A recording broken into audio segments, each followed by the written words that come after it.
नमस्कार दोस्तों, बहुत बहुत स्वागत करता हूं आपका द चैंपियंस चैनल में। दोस्तों इस वीडियो में हम देखने वाले हैं इलेक्ट्रिशियन ट्रेड के जो इंपॉर्टेंट क्वेश्चन है। ठीक है ना फ्रेंड्स, देखिए जो चैप्टर फ्रेंड्स ये वाला जो चैप्टर नंबर 30 है ट्रांजिस्टर एंड एफईटी। ठीक है ना दोस्तों, तो ट्रांजिस्टर जो है मैंने आपको पिछले वीडियो में पढ़ा दिया था। ठीक है दोस्तों, अब हम पढ़ेंगे एफईटी फेट के बारे में। ठीक है फ्रेंड्स, यानी कि फील्ड इफेक्ट ट्रांजिस्टर के बारे में इंपॉर्टेंट जो फ्रेंड्स टॉपिक हैं, जो पॉइंट्स होगा उसके बारे में हम देखेंगे। ठीक है दोस्तों, तो दोस्तों ये जो चैप्टर है ट्रांजिस्टर और फेट जो है ये मैंने आपको ये वाला पढ़ा दिया था। ट्रांजिस्टर वाला जितना भी था मैंने इंपॉर्टेंट टॉपिक है दोस्तों ये आपको बता दिया था। ठीक दोस्तों, पिछले वीडियो में जरूर देख लीजिएगा। ठीक है, और इस वीडियो में हम पढ़ने जा रहे हैं एफईटी के बारे में दोस्तों, क्योंकि बहुत से लड़के जो है ये पढ़कर नहीं जाते हैं दोस्तों। और क्वेश्चन जो है इस समय जो है इस टाइम दोस्तों क्वेश्चन यही इसी में से ज़्यादा क्वेश्चन पूछ रहा है दोस्तों CBT 2 में, क्योंकि दोस्तों CBT 2 है, लेवल थोड़ा सा उसका हाई रहेगा। ठीक है ना, तो आप जो है उसका हिसाब से तैयारी करेंगे दोस्तों ना, तो आपका जो नंबर बहुत अच्छा आएगा। ठीक है फ्रेंड्स, आपको ट्रेड जो है पास हो जाएगा दोस्तों आपका। ठीक है ना, तो आइए पढ़ते हैं इसके बारे में, एफईटी के बारे में, यानी कि फील्ड इफेक्ट ट्रांजिस्टर के बारे में। ठीक है फ्रेंड्स, तो देखिए इसके बारे में इंट्रोडक्शन देखते हैं। देखिए एफईटी जो है एक वोल्टेज कंट्रोल्ड करंट डिवाइस है। याद रखिएगा, वोल्टेज कंट्रोल्ड करंट डिवाइस है। इसमें पावर डिसिपेशन कम होता है। ठीक है ना, क्या होता है? पावर डिसिपेशन कम होता है। इसका जो गेन बैंडविड्थ है वो प्रोडक्ट जो है जो गेन बैंडविड्थ प्रोडक्ट होता है वो कम होता है। एफईटी सिमेट्रिकल होता है, अर्थात ड्रेन तथा सोर्स आपस में परिवर्तित हो सकते हैं। ठीक है, और दोस्तों यह कांस्टेंट करंट सोर्स की भांति व्यवहार करता है। कांस्टेंट करंट सोर्स की भांति व्यवहार करता है दोस्तों, कांस्टेंट करंट सोर्स। ठीक है, एफईटी आकार में बीजेटी से छोटे होते हैं तथा इंटीग्रेटेड सर्किट्स में आसानी से बनाए जा सकते हैं। जो एफईटी होता है दोस्तों आकार में जो है वो बीजेटी से भी छोटा होता है। जो बाइपोलर जंक्शन ट्रांजिस्टर के साथ होता है उससे भी ये छोटा होता है, इसलिए इसको जो इंटीग्रेटेड सर्किट में आसानी से इसको हम बना सकते हैं। ठीक है दोस्तों, अगर आप जो है इसका पीडीएफ चाहते हैं दोस्तों, तो पीडीएफ का जो है टेलीग्राम ग्रुप है ज्वाइन कर लीजिएगा। ठीक है दोस्तों, द चैंपियंस का जो है द चैंपियंस के नाम से ग्रुप आपको मिल जाएगा। इसका लिंक जो है मतलब आपको इस कमेंट बॉक्स में मिल जाएगा। ठीक है दोस्तों, एक और नया ग्रुप बनाया हूँ दोस्तों, जिसमें आपको केवल 100 रुपये में दोस्तों अभी तक जितना मैं आपको पढ़ा दिया हूँ उसका भी पीडीएफ और जो मैं ये बना रहा हूँ उसका भी पीडीएफ आपको उसी ग्रुप में मिल जाएगा। ठीक है दोस्तों, ठीक है, तो मतलब आप चाहते हैं दोस्तों यानी कि जो भी जितने आने वाले वीडियोज मेरे रहेंगे दोस्तों उन सब का पीडीएफ आपको जो है पहले ही मिल जाएगा। वीडियो आने से पहले दोस्तों आपको उसका पीडीएफ मिल जाएगा दोस्तों। ठीक है, तो आइए वीडियो को शुरू करते हैं। ठीक है, मात्र 100 रुपये में। ठीक है दोस्तों, चलिए आगे बढ़ते हैं। और दोस्तों मतलब नहीं कि वो आपको आप जो है पूरा लाइफ टाइम के लिए रहेगा, लाइफ टाइम के लिए, जब तक आप पढ़ना चाहते हैं तब तक पढ़ सकते हैं। ठीक है दोस्तों, ठीक है, चलिए आगे बढ़ते हैं। एन चैनल जेफईटी में चैनल एन टाइप पदार्थ का होता है। बहुत सिंपल सी बात है, एन चैनल जेफईटी में एन टाइप पदार्थ का होता है, एन टाइप पदार्थ का होता है, जबकि पी चैनल जेफईटी में चैनल पी टाइप पदार्थ का होता है। ठीक है ना, यहाँ पर आप देख सकते हैं कि एन चैनल एफईटी का सिंबल है और एक पी चैनल एफईटी का सिंबल है। ठीक है, बहुत इंपॉर्टेंट है। ठीक है, एन चैनल एफईटी में क्या हो रहा है कि जो एरो है वो अंदर की ओर है। ठीक है, और जो पी चैनल एफईटी है उसमें जो एरो है वो बाहर की ओर है। बस आपको ये वाला ध्यान रखना है बस ना। ठीक है, एन चैनल में अंदर की ओर है, पी चैनल में क्या होता है वो बाहर की ओर होता है। ठीक है ना, चलिए आगे बढ़ते हैं। देखिए एफईटी की बायसिंग यानी कि बायसिंग ऑफ एफईटी। ठीक है दोस्तों, इसमें देखिए आपको जो यहाँ पे इंपॉर्टेंट पॉइंट है, जेफईटी का चैनल एक प्रतिरोध की भांति व्यवहार करता है। तो ये इंपॉर्टेंट है, जेफईटी का चैनल एक प्रतिरोध की भांति व्यवहार करता है। एन चैनल एफईटी में गेट पर ऋणात्मक वोल्टता प्रदान की जाती है। ये बहुत इंपॉर्टेंट पॉइंट दोस्तों, ये बहुत इंपॉर्टेंट पॉइंट है। एन चैनल एफईटी में गेट पर जो है ऋणात्मक वोल्टता निगेटिव वोल्टेज प्रदान की जाती है। ठीक है ना, और पी चैनल एफईटी में गेट पर धनात्मक वोल्टता प्रदान की जाती है। बस दोस्तों बहुत सिंपल सी बात है, N channel N for negative, तो एन से निगेटिव वोल्टेज, और पी चैनल है तो पी से हो जाएगा पॉजिटिव वोल्टेज। ठीक है ना फ्रेंड्स, एन से निगेटिव वोल्टेज, पी से पॉजिटिव होता है तो पॉजिटिव वोल्टेज प्रदान की जाती है। ठीक है, और ये भी पॉइंट याद रखिएगा कि जेफईटी का चैनल एक प्रतिरोध की भांति व्यवहार करता है। ठीक है दोस्तों, आपको साथ साथ में याद करते हुए भी चलूंगा। ठीक है फ्रेंड्स, चलिए आगे बढ़ते हैं। अब दोस्तों जेफईटी के पैरामीटर्स यानी कि पैरामीटर्स ऑफ जेफईटी। तो दोस्तों यहाँ पे देखिए अन्योन्य चालकता है, ड्रेन प्रतिरोध है, प्रवर्धन गुणांक है। ठीक है ना, जो इंपॉर्टेंट है दोस्तों मैं आपको केवल वही बताऊंगा। देखिए अन्योन्य चालकता क्या होता है, स्थिर ड्रेन वोल्टेज यानी कांस्टेंट ड्रेन वोल्टेज पर ड्रेन धारा में सूक्ष्म परिवर्तन तथा गेट वोल्टेज में सूक्ष्म परिवर्तन के अनुपात को, याद रखिएगा किसमें ड्रेन धारा में सूक्ष्म परिवर्तन तथा गेट वोल्टेज में सूक्ष्म परिवर्तन के अनुपात को जेफईटी की अन्योन्य चालकता कहा जाता है। दोस्तों अगर क्वेश्चन यहाँ से आएगा तो आपको ये पूछेगा कि बताइए जो है जेफईटी की अन्योन्य चालकता किसका अनुपात होता है, तो याद रखिएगा कि कांस्टेंट मतलब ड्रेन वोल्टेज पर अगर जो ड्रेन वोल्टेज है वो कांस्टेंट है तब जो ड्रेन में सूक्ष्म धारा जो बहती है। ठीक है ना, तो ड्रेन धारा में सूक्ष्म परिवर्तन तथा गेट वोल्टेज में सूक्ष्म परिवर्तन के अनुपात को हम क्या कहते हैं, जेफईटी की अन्योन्य चालकता कहते हैं। ठीक है ना, म्यूचुअल कंडक्टेंस बोलते हैं इसको। ठीक है, अब देखिए ड्रेन प्रतिरोध क्या होता है, स्थिर गेट वोल्टता पर, यानी कि वैसे में कांस्टेंट जो गेट वोल्टेज है, गेट वोल्टेज जो अगर कांस्टेंट है उस पर क्या होता है कि ड्रेन वोल्टेज में सूक्ष्म परिवर्तन तथा ड्रेन धारा में सूक्ष्म परिवर्तन, ड्रेन वोल्टेज में परिवर्तन बटा ड्रेन धारा में सूक्ष्म परिवर्तन के अनुपात को क्या कहते हैं, जेफीटी का ड्रेन प्रतिरोध कहते हैं। ठीक है दोस्तों, यहाँ पर लिखा भी है वहाँ पे देखिए। अब दोस्तों प्रवर्धन गुणांक क्या होता है, ठीक है ना, इसको एम्पलीफाइंग फैक्टर बोल सकते हैं इसको, ठीक है, मैग्नीफाइंग फैक्टर। ठीक है, देखिए क्या होता है, स्थिर ड्रेन धारा पर ड्रेन वोल्टेज में सूक्ष्म परिवर्तन तथा गेट वोल्टेज में सूक्ष्म परिवर्तन के अनुपात को क्या कहते हैं, जेफीटी का प्रवर्धन गुणांक कहते हैं। ठीक है ना, याद रखिएगा कि ड्रेन वोल्टेज में सूक्ष्म परिवर्तन तथा गेट वोल्टेज में सूक्ष्म परिवर्तन के अनुपात को हम क्या कहते हैं, प्रवर्धन गुणांक कहते हैं। ठीक है ना, फिर से एक बार देख लीजिए, अन्योन्य चालकता क्या होता है, ड्रेन धारा में सूक्ष्म परिवर्तन, ड्रेन धारा में बटा गेट वोल्टेज में सूक्ष्म परिवर्तन के अनुपात को हम अन्योन्य चालकता कहते हैं, और ड्रेन वोल्टेज में सूक्ष्म परिवर्तन बटा ड्रेन धारा में सूक्ष्म परिवर्तन के अनुपात को हम क्या कहते हैं, ड्रेन प्रतिरोध कहते हैं। देखिए प्रतिरोध का फार्मूला होता है वोल्टेज अपन करंट, तो इसमें वोल्टेज देखिए ड्रेन वोल्टेज बटा ड्रेन धारा।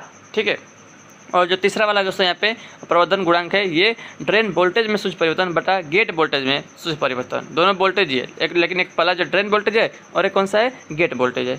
ठीक है ना, तो ये तीनों को ध्यान में रखिएगा दोस्तों। ठीक है ना, पहला वाला देख लीजिएगा, ड्रेन धारा में बटा गेट वोल्टेज में, इसमें धारा है, देखिए दोस्तों ये चालकता है, चालक जो अन्य पहला जो अन्योन्य चालकता है दोस्तों, तो चालकता होता ही क्या है, प्रतिरोध का व्युत्क्रम होता है, तो प्रतिरोध का होता है दोस्तों V अपन I, तो चालकता है तो I अपन V हो जाएगा, यानी कि ऊपर करंट रहेगा नीचे वोल्टेज रहेगा। ठीक है, तो करंट ऊपर कौन सा करंट है, ड्रेन करंट है, ड्रेन धारा बटा गेट वोल्टेज। ठीक है, और जो बीच वाला है जो ड्रेन प्रतिरोध है, प्रतिरोध बराबर V अपन I, यानी कि ऊपर वोल्टेज रहेगा तो ड्रेन वोल्टेज बटा ड्रेन धारा। ठीक है, और जो तीसरा है प्रवर्धन गुणांक है, दोनों वोल्टेज ही वोल्टेज है, तो एक ड्रेन वोल्टेज है ऊपर और हर में क्या है, गेट वोल्टेज है। बस ठीक है दोस्तों, ये आपको एकदम मतलब रख लीजिएगा। ठीक है, एकदम याद हो जाएगा ऐसे नॉर्मली। ठीक है, चलिए आगे बढ़ते हैं अब। ठीक है दोस्तों, देखिए जो यहाँ पे जो हमारा अन्योन्य जो चालकता है, अन्योन्य चालकता का मात्रक जो है मिली एम्पियर प्रति वोल्ट होता है। क्या होता है, मिली एम्पियर प्रति वोल्ट होता है, या एम्पियर प्रति वोल्ट या महो होता है। ठीक है, और जो अन्योन्य जो चालकता है, अन्योन्य चालकता ट्रांसफर अभिलक्षणों का ढाल होता है। ट्रांसफर अभिलक्षणों का जो है, ट्रांसफर कैरेक्टरिस्टिक्स का क्या होता है दोस्तों, स्लोप होता है, ढाल होता है। ठीक है दोस्तों, और जो यहाँ पर जो हमारा कौन सा प्रतिरोध था देख लेते हैं एक बार। देखिए यहाँ पे ड्रेन प्रतिरोध, ठीक है ना, तो ड्रेन प्रतिरोध दोस्तों का मात्रक क्या होता है, ओम होता है। प्रतिरोध कोई भी हो दोस्तों, ठीक है ना, चाहे वो इंडक्टिव रिएक्टेंस हो, चाहे वो कैपेसिटिव रिएक्टेंस हो, चाहे दोस्तों आपका प्रतिरोध हो, सभी का मात्रक क्या होता है, ओम होता है। ठीक है दोस्तों, और जो यहाँ पे हमारा जो तीसरा वाला था दोस्तों, ठीक है ना, जो प्रवर्धन गुणांक था, इसका कोई मात्रक नहीं होता। क्यों मात्रक नहीं होता दोस्तों, क्योंकि दोनों ही जो है राशियाँ, जो ऊपर भी वोल्टेज था नीचे भी वोल्टेज था, ठीक है ना, तो दोनों ही वोल्टेज कट जाएगा आपस में, तो कोई उसका जो है मतलब मात्रक बचेगा ही नहीं। ठीक है फ्रेंड्स, तो ये क्लियर हो गया होगा। ठीक है, चलिए अब देखिए जेएफईटी के तीनों पैरामीटरों में संबंध क्या होता है। ठीक है ना, तो देखिए फ्रेंड्स यहाँ पे जो है, यहाँ पे इसका संबंध भी आपको यहाँ पे इसका फार्मूला यहाँ पे लिखा गया है दोस्तों। म्यू क्या था, यहाँ पे प्रवर्धन गुणांक था। क्या था, प्रवर्धन गुणांक। प्रवर्धन गुणांक बराबर अन्योन्य चालकता गुणे ड्रेन प्रतिरोध। ठीक है ना, अन्योन्य चालकता, जो तीसरा वाला मैंने बताया, तीसरा वाला वो क्या था, मतलब जो म्यू है दोस्तों, ये क्या है, यह प्रवर्धन गुणांक है। ठीक है ना, परिवर्धन गुणांक बराबर अन्योन्य चालकता गुणे ड्रेन प्रतिरोध। ठीक है फ्रेंड्स, तो ये फार्मूला इसको याद रखिए। तीनों पैरामीटर बहुत ही इंपॉर्टेंट दोस्तों हो सकता है ये वाला। ठीक है ना, आने की बहुत ज़्यादा संभावना है यहाँ से। ठीक है ना, ये वही वाला रिलेशन आपको, ठीक है ना, बहुत कम लोग जानते होंगे दोस्तों, इसको बहुत कम लोग जानते होंगे। ठीक है ना, चलिए आगे बढ़ते हैं। जेएफईटी का निर्गत अभिलक्षण, यह जेएफईटी का निर्गत अभिलक्षण दोस्तों, ठीक है ना, इससे ज़्यादा कोई मतलब नहीं देगा आपको। एन चैनल के ट्रांसफर अभिलक्षण, बस इसको देख लीजिए एक बार कि जेएफईटी का निर्गत अभिलक्षण कैसा है और एन चैनल के ट्रांसफर अभिलक्षण ये कैसा है। ठीक है ना, और यहाँ पे देखिए एन चैनल के ट्रांसफर अभिलक्षण के बारे में थोड़ा सा देख लेते हैं बस। देखिए जेएफईटी में ड्रेन करंट तथा ड्रेन सोर्स वोल्टेज के मध्य संबंध को शॉकले समीकरण द्वारा प्रकट किया जाता है। इस समीकरण को बस एक बार देख लीजिएगा दोस्तों। आईडी यानी कि ड्रेन करंट है, ड्रेन करंट बराबर ड्रेन सोर्स टू, यहाँ पर IDSS जो है, यानी कि क्या है दोस्तों, संतृप्त यानी कि सेचुरेशन ड्रेन करंट है। क्या है, IDSS क्या है, संतृप्त ड्रेन धारा है। तो ID यानी कि ड्रेन धारा बराबर संतृप्त ड्रेन धारा कोष्टक में 1 माइनस क्या है दोस्तों, इसका VGS जो है ये गेट सोर्स वोल्टेज है। ठीक है ना, तो गेट सोर्स वोल्टेज अपान में पिंच ऑफ वोल्टेज का स्क्वायर। ठीक है फ्रेंड्स, तो ये जो है मतलब जेएफईटी में ID यानी कि ड्रेन करंट और ड्रेन सोर्स वोल्टेज के मध्य संबंध को शाकले समीकरण द्वारा प्रकट। तो ये शाकले समीकरण ऐसे ही पूछ सकता है कि बताइए निम्न में से कौन सा शाकले समीकरण है। ठीक है ना, तो ये शाकले समीकरण है दोस्तों। ठीक है, चलिए, एफईटी जो फ्रेंड्स एक स्क्वायर लॉ युक्ति है। कौन सा है? स्क्वायर लॉ युक्ति है। यदि VGS बराबर इसका मान जो है 0 हो तो ड्रेन धारा का मान अधिकतम होता है दोस्तों। क्यों? क्योंकि आप जो ये फार्मूला आप देखें दोस्तों, अगर यहाँ पे 1 माइनस जो VGS है उसका मान हम 0 कर दें, ठीक है, तो 1 तो ये केवल 1 ही बचेगा, बाकी सब 0 हो जाएगा, तो 1 का स्क्वायर 1 ही होगा दोस्तों। तो IDSS बचेगा, यानी जो ड्रेन करंट है वो दोस्तों जो संतृप्त ड्रेन धारा के बराबर हो जाएगा, है कि नहीं। देखिए दोस्तों, यदि VGS बराबर VP, नहीं यहाँ पर देखिए अब पहले ये वाला, ठीक है ना, तो यदि VGS इक्वल टू का मान जो है 0 हो तो ड्रेन धारा का मान अधिकतम होता है। यदि VGS इक्वल टू 0 तो ID यानी ड्रेन करंट जो है वो संतृप्त ड्रेन धारा के क्या होगा? बराबर होगा, इक्वल होगा, ठीक है ना। और यदि दोस्तों VGS जो है, जो VGS क्या है मतलब गेट सोर्स जो वोल्टेज है वो पिंच ऑफ वोल्टेज के बराबर हो जाए तो जो ड्रेन करंट होगा दोस्तों वो 0 होगा। अर्थात जो है जो हमारा गेट सोर्स वोल्टेज है उसको जो VP के यानी कि पिंच ऑफ वोल्टेज के बराबर करने पर ड्रेन धारा क्या हो जाएगी? 0 हो जाएगी, ठीक है दोस्तों। आप ये समीकरण इसको याद रखेंगे ना, ये वाला, ये जो सर्कल समीकरण है, तो आपसे यहाँ से क्वेश्चन आएगा तो उसको आप आसानी से जो है बना लेंगे, ठीक है ना। चलिए आगे बढ़ते हैं दोस्तों। देखिए कह रहा है कि VGS के बढ़ने पर जो ड्रेन करंट है ना वो परवलयाकार आकृति में घटती है। इंपॉर्टेंट पॉइंट, तो एक एक पॉइंट जो है बहुत इंपॉर्टेंट है, ठीक है ना। एफईटी में एवलांच इफेक्ट के कारण दोस्तों, एवलांच इफेक्ट के कारण जो है ब्रेक डाउन होता है। तो पूछेगा कि एफईटी में जो है किस कारण से जो है ब्रेक डाउन होता है, तो बताइएगा एवलांच इफेक्ट के कारण होता है, ठीक है ना। चलिए दोस्तों आइए आगे बढ़ते हैं यार, ठीक है ना। बस धीरे धीरे हम पढ़ते जाएंगे दोस्तों, बहुत ही ज़्यादा कठिन नहीं होता है। केवल इसको पढ़ेंगे ना, एक दिन में 2 बार आप देख लेंगे ना, एक बार पहले देख लीजिएगा और जो एक बार सोने से पहले एक बार देख लेंगे ना, तो आपका एकदम जो है मतलब कंप्लीट हो जाएगा, कोई मतलब ज़्यादा दिक्कत नहीं होगा दोस्तों। हम चीज़ वही भूलते हैं जो है हम मतलब उसको उसी चीज़ को हम भूलते हैं दोस्तों, भूल जाते हैं अपने दिमाग में से, जो मतलब उसको अगर हम कई दिन तक जो है नहीं पढ़े रहते हैं। जिस पर दोस्तों जिस चीज़ पर आप टाइम देंगे ना वो चीज़ आपका बहुत ही स्ट्रांग हो जाएगा, ठीक है दोस्तों। अगर मान लीजिए कि अगर आप जो है मतलब जैसे मान लीजिए कि अब ITI किए हैं दोस्तों, ठीक है, तो मतलब जब ITI आप दोस्तों कर रहे थे तो आपका जो इंजीनियरिंग जो मतलब जो आपका नॉन टेक्निकल था वो तो वीक था उस समय, ठीक है, लेकिन आप उस समय जो जब कर रहे थे दोस्तों तो आपका जो है टेक्निकल मजबूत था उस समय, ठीक है, जो इलेक्ट्रिशियन ट्रेड का मजबूत था। तो दोस्तों लेकिन अब जो है आप जो है मतलब जो तैयारी कर रहे हैं उसका दोस्तों, तो फिर तो आप लोगों का जो है मतलब अगर आप ट्रेड कम पढ़ रहे होंगे दोस्तों तो ट्रेड वाला भूल गए होंगे आप, ठीक है ना। उसके मतलब बहुत मतलब कुछ पॉइंट बस याद होगा लेकिन कुछ अधिकतर भूल गए होंगे आप। लगभग जो अगर आप पढ़ रहे होंगे नॉन टेक्निकल तो नॉन टेक्निकल आपका स्ट्रांग हो गया होगा, मैथ फिजिक्स आपका जो है स्ट्रांग हो गया, लेकिन ट्रेड जो आपका भूल गया होगा, ठीक है ना। तो मतलब जिस चीज़ पर आप टाइम देखो दोस्तों ना तो वो चीज़ आपका जो है स्ट्रांग हो जाएगा, ठीक है। चलिए आगे बढ़ते हैं दोस्तों। देखिए यह जो केवल है डिप्लीशन मोड में ही कार्य करता है, ठीक है, केवल डिप्लीशन मोड में जो एफईटी है ना वो केवल डिप्लीशन मोड में ही कार्य करता है। कौन सा? मतलब ये वाला जो मतलब यहाँ पे जो लिखा था देख लेते हैं। देखिए जो एन चैनल है ना, एन चैनल जो एफईटी है दोस्तों उसके बारे में बात चल रही है, ठीक है ना। एफईटी में देखिए एन चैनल एफईटी में, ठीक है ना। चलिए यह केवल डिप्लीशन मोड में ही कार्य करता है। ओमिक रीजन में यानी कि प्रतिरोधी क्षेत्र में एफईटी जो है यानी फील्ड इफेक्ट ट्रांजिस्टर जो है वो लीनियर डिवाइस की तरह कार्य करता है, ठीक है ना। सेचुरेशन रीजन को दोस्तों करंट सेचुरेशन रीजन या पिंच ऑफ रीजन भी कहते हैं, ठीक है ना। सेचुरेशन रीजन में एफईटी जो है वो एम्पलीफायर तथा ऑन स्विच की भांति व्यवहार करता है, ठीक है ना। अब देखिए दोस्तों ट्रांस कंडक्टेंस क्या होता है। ट्रांस कंडक्टेंस के फार्मूला है यहाँ पर केवल दोस्तों, ठीक है ना, यहाँ से ये ज़्यादा नहीं आएगा, ठीक है ना। देखिए पिंच ऑफ वोल्टेज क्या होता है ये पूछ सकता है दोस्तों, पिंच ऑफ वोल्टेज क्या होता है।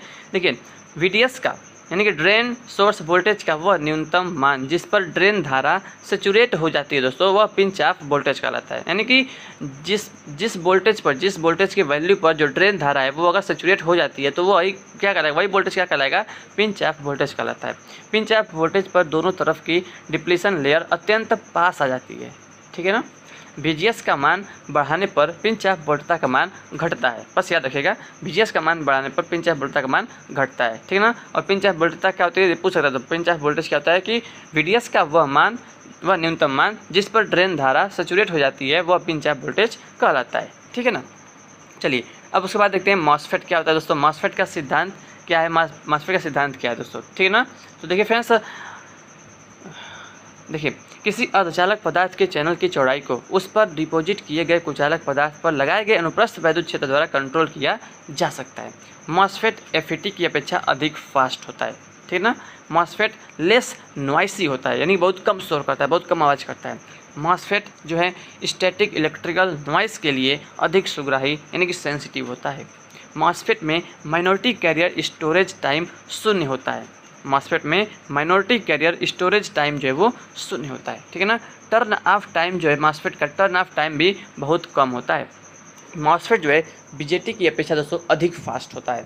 मॉसफेट का प्रयोग उच्च आवृत्ति स्विचिंग डिवाइस में होता है दोस्तों, याद रखिएगा मॉसफेट का प्रयोग उच्च आवृत्ति स्विचिंग डिवाइस में होता है। मॉसफेट दोस्तों 2 प्रकार के होते हैं, ठीक है ना। मॉसफेट का फुल फॉर्म दोस्तों याद करेगा क्या होता है। मॉसफेट का metal oxide semiconductor field effect transistor, metal oxide semiconductor field effect transistor, ये 2 प्रकार का होता है। एक होता है डिप्लीशन टाइप और एक होता है इनहेंसमेंट टाइप, ठीक है ना। डिप्लीशन टाइप और इनहेंसमेंट टाइप ये दोनों दोस्तों 2 प्रकार के होते हैं, एन चैनल पी चैनल, और इनहेंसमेंट टाइप भी 2 प्रकार का होता है, एन चैनल और पी चैनल, ठीक है। चलिए देखते हैं आगे। और यहाँ पे उसका फिगर है एन चैनल डिप्लीशन टाइप का मॉसफेट का ये फिगर है, ठीक है ना। इसका मतलब ज़्यादा इंपॉर्टेंट नहीं है, केवल इसका सिंबल देख लीजिएगा। एन चैनल का जो है मॉसफेट का ये सिंबल है एन चैनल का। एन चैनल से जो रेफरेंस एरो है वो अंदर की तरफ है, इसको बस ध्यान रखिएगा, ठीक है। इसका बस फिगर है। तो इसमें क्या होता है, एक निम्न डोपिंग वाली पी टाइप पदार्थ का स्लैब लेकर उस पर यह युक्ति बनाई जाती है। सबस्ट्रेट में 2 उच्च डोपिंग वाले एन क्षेत्र बनाए जाते हैं और स्वच्छता ड्रेन के मध्य डोपिंग करके एन टाइप चैनल डिफ्यूज कर दिया जाता है। इस सबस्ट्रेट पर SiO2 सिलिकॉन ऑक्साइड की पतली विद्युतरोधी परत जमाई जाती है। इस परत की मोटाई 10⁻⁷ मीटर के क्रम में होती है। मॉसफेट के गेट टर्मिनल तथा चैनल के बीच में प्रत्यक्ष विद्युतीय संयोजन नहीं होता है, क्योंकि इन दोनों के मध्य विद्युतरोधी SiO2 परत होती है। मॉसफेट में सिलिकॉन डाइऑक्साइड की परत जो है SiO2 मतलब बालू है, बालू का है। मॉसफेट में जो है सिलिकॉन डाइऑक्साइड की परत के कारण ही इसकी इनपुट प्रतिबाधा का मान अत्यधिक होता है। याद रखिएगा मॉसफेट का जो इनपुट प्रतिबाधा का मान होता है दोस्तों, ठीक है ना, इनपुट जो इम्पीडेंस होता है उसका वैल्यू बहुत ही अधिक होता है, ठीक है ना। उसके बाद देखते हैं दोस्तों, देखिए P channel depletion type MOSFET है, पी चैनल है। यहाँ पे जो एरो है वो बाहर की ओर है, ठीक है ना। इसका एक कैरेक्टरिस्टिक्स है उसका लक्षण है, ठीक है। और इसमें देखिए क्या होता है, इसमें एक निम्न डोपिंग वाली एन टाइप पदार्थ का सबस्टेंस लेकर उसमें 2 उच्च डोपिंग वाले पी पॉजिटिव क्षेत्र को विसरण क्रिया द्वारा जो है निर्मित करते हैं। इसमें भी गेट टर्मिनल तथा चैनल के बीच इंसुलेशन हेतु SiO2 की परत चढ़ाई जाती है। दोनों पी क्षेत्र के बीच चैनल को डिफ्यूज किया जाता है, ठीक है। डिप्लीशन टाइप मॉसफेट का कैरेक्टरिस्टिक JFET की तरह होता है तथा डिप्लीशन टाइप मॉसफेट में चैनल कंटिन्यूअस होता है, ठीक है दोस्तों। तो उसके बाद है इनहेंसमेंट टाइप मॉसफेट, ये भी 2 प्रकार का होता है, पी चैनल और एक एन चैनल मॉसफेट, ठीक है ना। तो ये देखिए एन चैनल ई मॉसफेट जो है हमारे यहाँ पे देख सकते हैं, उसका ये सिंबल है, ठीक है ना, अंदर की ओर है। और उसके बारे में ये दोस्तों यहाँ पे देखिए, इसमें क्या होता है ना, N channel enhancement type MOSFET बनाने के लिए पी टाइप सबस्ट्रेट का प्रयोग करते हैं। तो याद रखिएगा यहाँ पे बहुत ही कंफ्यूजिंग वाला है। N type enhancement type MOSFET बनाने के लिए पी टाइप सबस्ट्रेट का प्रयोग करते हैं। इसमें चैनल बनाने के लिए गेट पर पॉजिटिव वोल्टेज लगाया जाता है। याद रखिएगा पॉजिटिव वोल्टेज लगाया जाता है, ठीक है ना। VGS = 0 पर चैनल उपस्थित नहीं होता है, अतः VGS को थ्रेशोल्ड वोल्टेज से ज़्यादा करने पर इलेक्ट्रॉन गेट के पास इकट्ठा होते हैं, जिससे चैनल अस्तित्व में आता है, ठीक है। उसके बाद दोस्तों यहाँ पे ये पी चैनल मॉसफेट का सिंबल है, जो एरो है वो बाहर की तरफ होता है। इसमें अब लक्षण है, P channel enhancement type MOSFET बनाने के लिए एन टाइप सबस्ट्रेट का प्रयोग करते हैं। इसमें चैनल बनाने के लिए गेट पर निगेटिव वोल्टेज लगाया जाता है, ठीक है ना। यानी दोस्तों याद रखिएगा ये पी टाइप है, इसमें जो है निगेटिव वोल्टेज जो है लगाया जाता है। VGS = 0 पर चैनल उपस्थित नहीं होता, अतः VGS को थ्रेशोल्ड वोल्टेज VT से ज़्यादा करने पर होल गेट के पास जो है, जो होल्स होते हैं वो गेट के पास इकट्ठा होते हैं, ठीक ना। लेकिन इसमें क्या था दोस्तों, इसमें जो इलेक्ट्रॉन जो है वो गेट के पास इकट्ठा होते थे और इसमें होल्स जो है वो गेट के पास इकट्ठा होते हैं, जिससे चैनल जो है अस्तित्व में आता है, ठीक है। दोस्तों अब यहाँ पे जो है देखिए JFET तथा मॉसफेट की तुलना, देखिए BJT, JFET और मॉसफेट तीनों की तुलना यहाँ पे किया जा रहा है, बहुत ही इंपॉर्टेंट दोस्तों। देखिए BJT जो है वो बाइपोलर डिवाइस है, लेकिन जो JFET है ये यूनिपोलर डिवाइस है। मॉसफेट भी क्या है, यूनिपोलर डिवाइस है। BJT देखिए BJT का फुल फॉर्म में होता है बाइपोलर जंक्शन ट्रांजिस्टर। तो ये BJT जो है बाइपोलर है, बाकी दोनों यूनिपोलर डिवाइस है, ठीक है ना।